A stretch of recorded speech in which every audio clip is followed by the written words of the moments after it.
Bien, después de haber visualizado de manera general lo que es la sustitución al carbonilo, a los acilos, ahora vamos a ver lo que es una sustitución en posición alfa al carbonilo.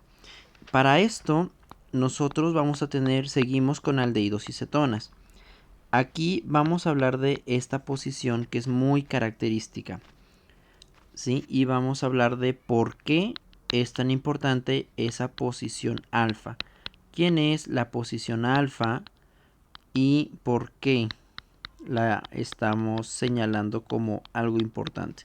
Aquí les estoy colocando pues una cetona, ¿sí? Y el carbono alfa es el carbono que se encuentra vecino al carbono del carbonilo o al acilo, ¿sí? Entonces aquí esos dos carbonos vecinos son carbonos alfa. La característica de estos carbonos es que al añadir una base se puede establecer un equilibrio y este equilibrio estará dado por un ion en específico, ¿sí? Cuando se le añade una base, uno de los protones puede fácilmente ser abstraído en esos carbonos alfa. Característica de esos carbonos alfa es que son carbonos con hidrógenos ácidos, y al ser carbonos con hidrógenos ácidos, eso significa que pueden ser fácilmente abstraíbles. Entonces se añade una base. La base lo que hace es tomar cualquiera de los tres protones que son equivalentes, 1, 2 o 3, que les coloco aquí como A, B o C, y entonces pues simplemente forma lo que se conocería como un carbacatión en este carbono. Ahí está. Sin embargo, ese carbono también presenta una cualidad, y es el por qué sus hidrógenos son ácidos. Si se logra abstraer ese hidrógeno del carbono alfa, aquí lo señalo, alfa al carbonilo, ese, esos dos electrones pueden fácilmente entrar a formar un doble enlace carbono-carbono y desplazar al oxígeno. Y entonces generan esta especie que ahora tenemos aquí. Hidrógeno y un CH3 de este lado, ¿sí? Aquí está el carbono.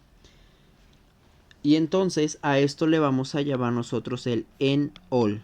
El enol es un alqueno. Entonces tenemos la especie intermedia entre tener un alqueno y tener un alcohol, ¿sí? Son los famosos enolatos.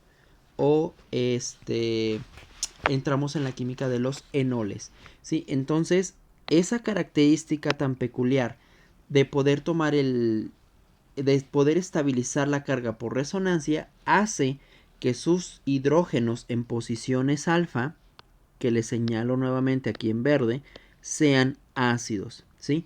Ahora bien, cuando se abstrae el primer, por ejemplo aquí, el primer hidrógeno, pues él va a ser más ácido. Cuando querramos abstraer el segundo hidrógeno, va a disminuir la acidez, y así consecutivamente. Entonces, el primer hidrógeno es, digamos, fácilmente abstraíble para poder llegar a establecer estos dos siguientes equilibrios. Y ahora bien, ¿por qué eso es importante? Y claro, estas dos reacciones ocurren tanto en cetonas como en aldehídos, ¿sí? También ocurren en ácidos carboxílicos, en ésteres y demás. Ahora nos enfocamos solo en los dos que estamos viendo, cetonas y aldehídos. ¿Por qué es importante y qué química se puede desarrollar aquí? Pues bien, vamos con eso. Una vez que yo genere a mi... Bueno, tengo aquí, les voy a señalar esto. Hidrógeno, le coloco una base un tanto fuerte. Puede ser un alcóxido. Podemos tener a ver si los alcóxidos pueden funcionar. Tenemos también bases, la LDA puede funcionar bastante bien, ¿sí? Esas dos bases pueden ser las que puedan abstraer al protón. Entonces, llega, se lleva el hidrógeno y los dos electrones se quedan sobre el carbono. Pues bien, una vez generada esa carga, que ya sabemos que se puede estabilizar fácilmente por resonancia, yo coloco ahora un electrófilo. ¿Y qué tipos de electrófilos conocemos? Los que ya hemos visto a lo largo del curso. Por ejemplo, un yodometano, ¿sí? Un halogenuro de alquilo. Y entonces, ¿qué va a hacer esa carga? Pues esta carga negativa atacará al carbono y desplazará a mi grupo saliente, ¿sí? Entonces me va a quedar ese carbono y un CH3 extra. Entonces yo inicié con 1, 2, 3 carbonos y ahora tengo 1, 2, 3, 4 carbonos, ¿sí? Me sirvió para alargar la cadena. Allí tenemos. Entonces esa es la importancia de yo poder tener este tipo de hidrógenos ácidos de la posición alfa al carbonilo, ¿sí? Ahora bien, esta posición alfa también puede verse afectada por el número de carbonilos que se presenten. Es decir, puedo aumentar la acidez de un protón estratégicamente. Por ejemplo, perdón, me salí. Por ejemplo, vamos a ver. Ahora tenemos este compuesto que está en la parte inferior, una dicetona. Tenemos esta dicetona que tiene aquí pues a sus dos hidrógenos, uno enfocado hacia adelante y uno hacia atrás. Entonces ellos van a ser mucho más ácidos pues que una acetona normal o con un solo carbonilo, ¿sí? Entonces así yo puedo monitorear, perdón, así puedo yo facilitar la salida de esos de esos hidrógenos, ¿sí? Entonces, si aquí en el paso, perdón, la reacción 1 necesitaba bases muy fuertes, pues en la reacción 2 voy a necesitar una base no tan fuerte, ¿sí? Este es un mecanismo y fíjense que pues me sirve para alargar un poco las cadenas. También otra cosa que se puede hacer es la halogenación de aldehídos y cetonas. Aquí, bueno, quito esta parte de inferior. Puedo colocar el mismo ejemplo, pero con un aldehído, ¿sí? Aquí está mi aldehído, aquí está mi CH2 y le pongo un hidrógeno que voy a destacar aquí.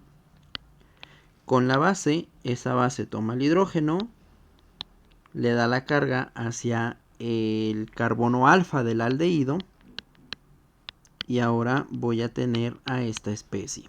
A partir de aquí nuevamente puedo colocar un yoduro de metilo o un bromuro o un cloruro de lo que sea, algo que tenga un grupo saliente, reacciones de sustitución SN1, SN2 y nuevamente puedo llegar a la obtención pues de mi producto correspondiente con un carbono extra, ¿sí? Ahí está. Hagan conteos, recuerden que no se les pierda ningún carbono. Ahora entramos con un carbono por aquí, dos carbonos y salimos con 1, 2, 3 carbonos, ¿sí? Entonces me sirven para alargar y formar enlaces, perdón, alargar cadenas y formar enlaces carbono-carbono. Y ahora bien, este es un tipo de reacciones que se pueden llevar a cabo. Es mi segundo tipo. Las primeras, recuerden, fueron adición al acilo y esta segunda ahora es cómo el acilo afecta a la posición alfa del carbonilo para yo poder utilizar ahora este nucleófilo, ¿sí? Vean esto, estos dos van a actuar como precursores de nucleófilos y aquí este es como mi pre. Aquí tengo a mi nucleófilo que tendrá esta especie de la acetona y esta especie proveniente del aldehído. y lo que van a hacer es actuar ahora ellos como nucleófilos, es decir, necesito colocarlos frente a los electrófilos, que son las especies químicas que tenemos aquí sobre las segundas flechas. ¿Sí? Entonces vean cómo va la secuencia de reacciones. Ahora bien, una última reacción pues es por ejemplo la bromación, que también depende de este tipo de reacciones. Ya dijimos que podemos tener mi acetona, mi aldehído, cualquier especie. Colocamos la base, ya sin mencionar tanto el mecanismo, sabemos que se va a generar el ion enolato. Perdón, aquí se me fue un oxígeno. Va a generar estos iones enolatos y a partir de aquí, bueno, yo puedo colocar bromo molecular en presencia de en algún disolvente. Y entonces, ¿qué va a pasar? Pues ya saben que se va a generar con el disolvente un dipolo, un dipolo inducido. Y entonces,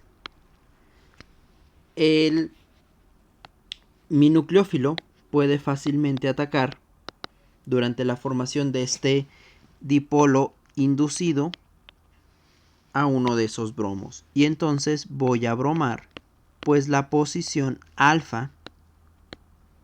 ¿Sí? Esta es la bromación en posición alfa. Lo mismo puedo hacer si yo coloco cloro. ¿Sí? Es otra de las condiciones que puedo llevar a cabo. Y de aquí, ojo, una vez yo genere ese bromo, si mi carbonilo tuviese más sustituyentes, vamos a hacer aquí abajo un ejemplo. Paso número 1, le colocas una base. Paso número 2, bromo molecular. Resumiendo los pasos, esto nos va a llevar a una estructura muy fea. Aquí está. Ya, bonita. A esta parte. Ya hice mi bromación en posición alfa al asilo.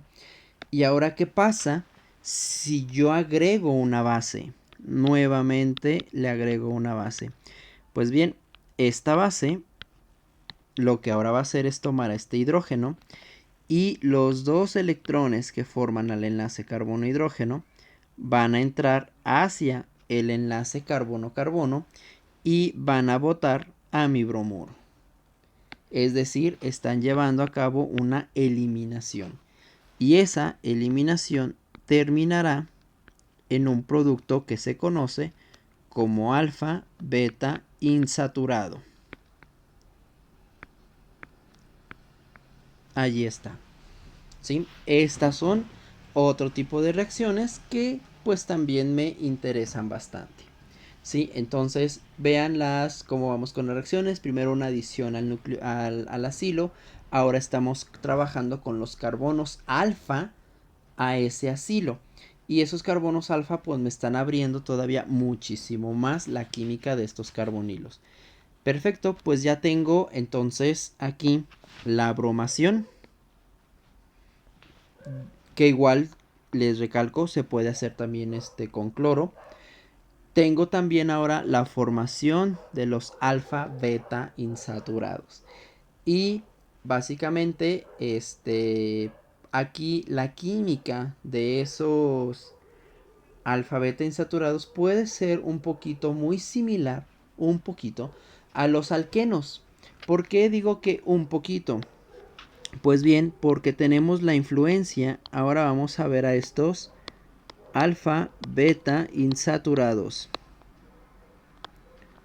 ¿Por qué digo que un poquito? Ya lo formé, pero ojo aquí, tengo esa influencia del carbonilo. Entonces, si este carbono está parcialmente positivo por acción del electronegativo oxígeno, estos dobles enlaces se están donando o donan densidad electrónica hacia el efecto inductivo. ¿Sí? Número 1, efecto inductivo. Número 2, ese efecto que que se ocasiona allí hará que cuando yo tenga un nucleófilo, ese nucleófilo no ataque a mi carbonilo.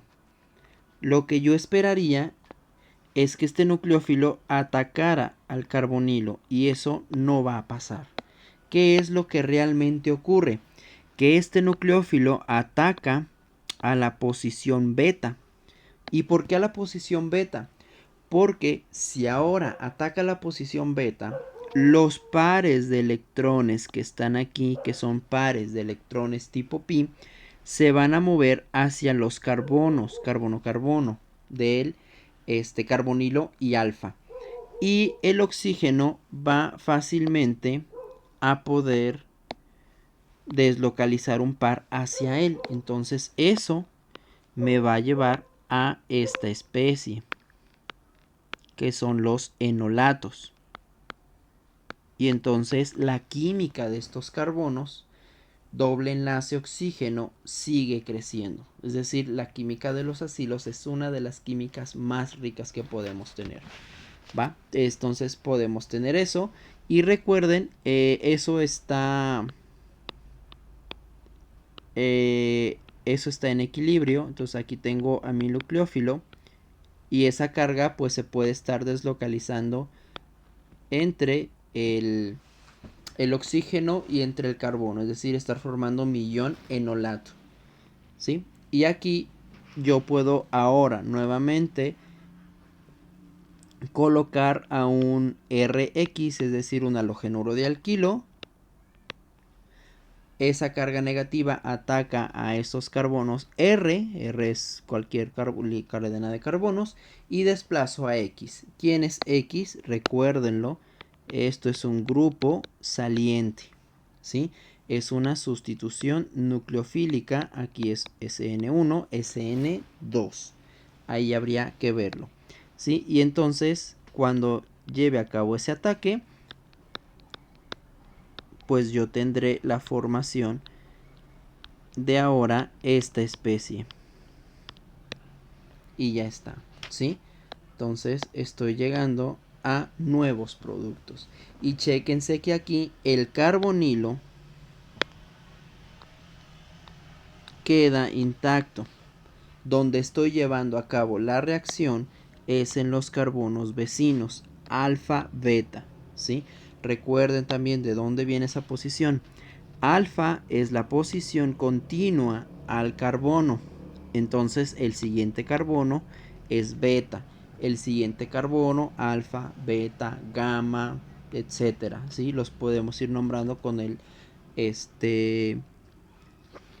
abecedario se me fue. Bueno, los podemos ir nombrando con letras. ¿Va? Entonces, griego. Son letras griegas, alfabeto griego. Entonces, así podemos ir ahora trabajando a estos compuestos. ¿Sí? Por eso les comentaba que podemos trabajarlos de cierta forma como alquenos y de cierta forma no. Porque si se fijan, en un alqueno, los alquenos son nucleófilos. Y ahora estos alquenos están trabajando pero como electrófilos. ¿Sí? Se los voy a poner aquí con este color azul. Aquí está actuando como electrófilo. Y aquí tengo al nucleófilo. ¿Sí? Aquí está el par. Y una vez que yo le agrego al nucleófilo, ahora par libre, perdón, ese sí es un par libre de electrones que está por allí. Ahora cambia el rol y se convierte en un nucleófilo. ¿Sí? Entonces vean la química. Y un alqueno siempre lo habíamos tratado como un nucleófilo. Y ahora ese alqueno que nosotros podríamos equiparar en estructura, pues resulta ser que no es nucleófilo, es más bien un electrófilo. Sí, ojo allí. Pues bien, con esto cerramos lo que sería la parte de teoría y nos toca pues ahora hacer ejercicios, que eso los haremos en clase.